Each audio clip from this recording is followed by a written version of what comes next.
today we're going to be talking about some leash skills.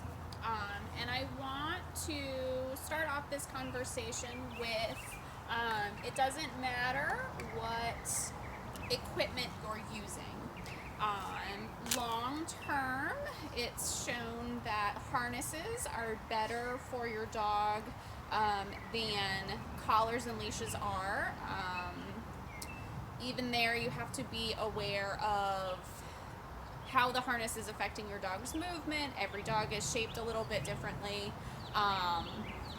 Finding a harness that can fit sometimes is a little bit harder than just throwing a leash and collar on your dog. When working on leash skills, we want the leash to become a seat belt, not a steering wheel. So what that means is we want the dog connected with us, and we want the dog to be able to listen to us without having to rely on the leash to keep them safe. The leash is just there to prevent them from doing something stupid, like running out into the street if they just zone out and are not paying attention to us. But for the most part, your dog should really be listening to you and staying with you without the leash being a requirement. Okay?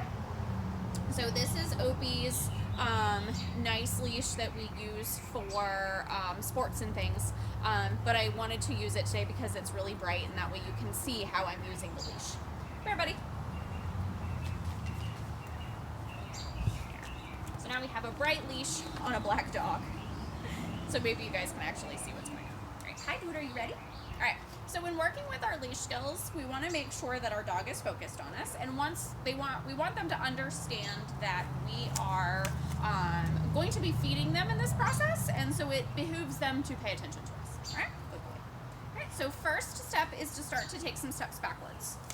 All right, and we want to make sure that our rewards are happening right along the seam of our pants. Okay, so if all of the rewards are happening right here, dude, here, good job. Then, when we take that step forward, dog's end up right here beside us. Good job. Good job. So then when your dog figures out that they should be staying right here beside you, then we can start to take some more steps. All right. So, got my handful of food. I'm rewarding right along the seam of my pants right here. Hey, dude. Opie. Hey, Opie. Did you drop one? He did. He dropped one. He's an opportunist, and he's not going to leave one behind. Let's go.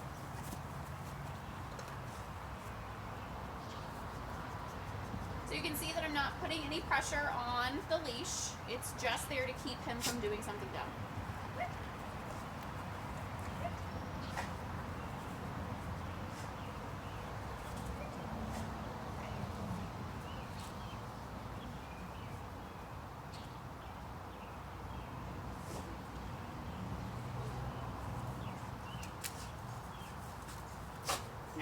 So then when your dog is super focused on you, you can start to take more steps between rewards. All right? Good boy. Oh, get it. There you go. Good boy. Go, bud. Opie. Good job. Here, bud.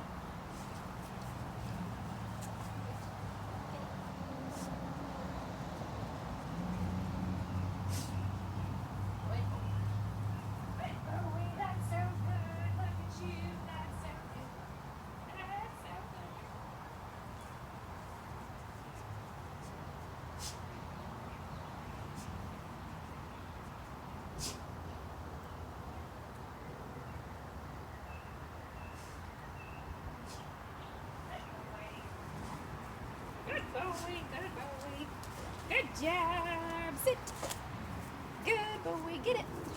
So when he starts to get super focused on you, then you can start to take more steps between each reward.